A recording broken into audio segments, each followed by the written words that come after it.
بہت بڑے عالم دین تھے. کہتے ہیں کہ میں مجلس پڑھ کے نکل رہا تھا, پرانا دور ہے, کہ مجلس پڑھ کے نکلا تو راستے میں مجھے ایک شخص ملا جو نشے کی حالت میں تھا, اور اوباش اور اس طرح کے بدماش لوگ ہر جگہ ہوتے تھے. تو وہ مجھے مل گیا, کہا شیخ ہمارے لیے بھی روزہ پڑھو, یعنی مصائب پڑھو. تو اس نے بولا بھائی مصائب اور مجلس پڑھنے کی جگہ ہوتی ہے, تم مجلس میں آ جایا کرو جہاں میں پڑھتا ہوں. کہا نہیں ہم تو آ نہیں سکتے, اب ہم جیسے لوگ کہاں مسجد میں آئیں گے, کہاں اسے نہیں. کہا نہیں تم آؤ. کہا نہیں. کہا اچھا پھر کہیں رکھو تو میں آ جاؤں. کہا نہیں یہیں پڑھو. اب آدمی ویسی دوسری کیفیت میں تھا. مولانا نے کہا پتہ نہیں کیا ہی نہ ہو جائے.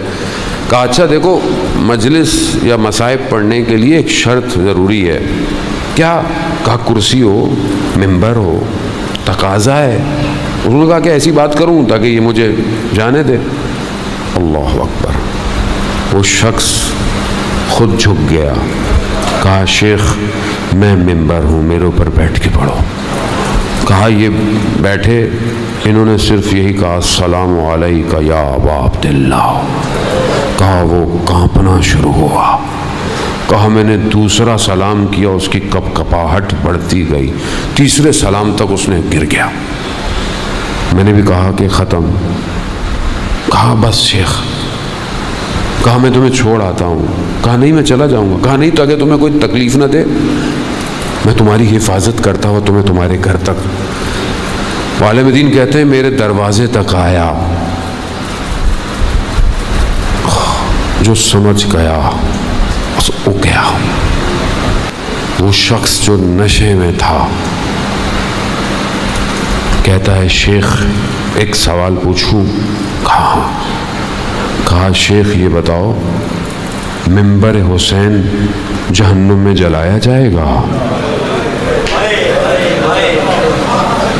اللہ اکبر.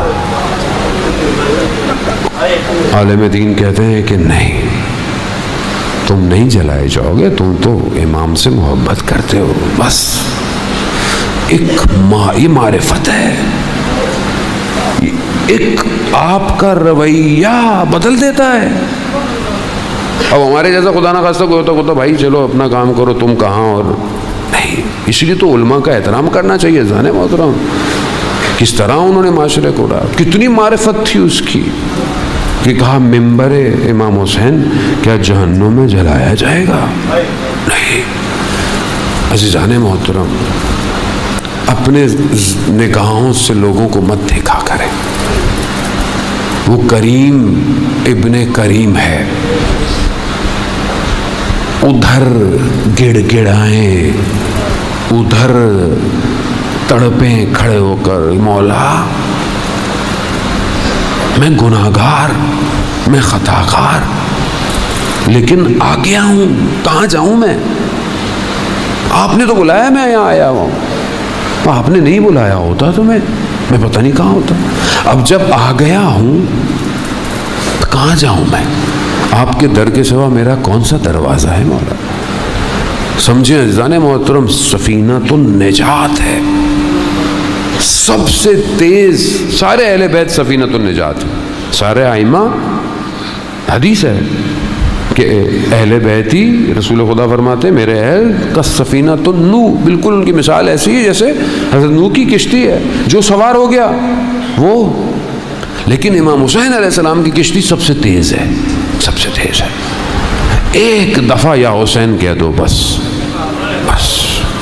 اس نام میں ہی پروردگار نے ایسا کچھ رکھا ہے کہ آپ سارا سال کچھ بھی کرتے رہیں, فرش عزا پہ آئیں آپ کی آنکھ سے آنسو آئے گا.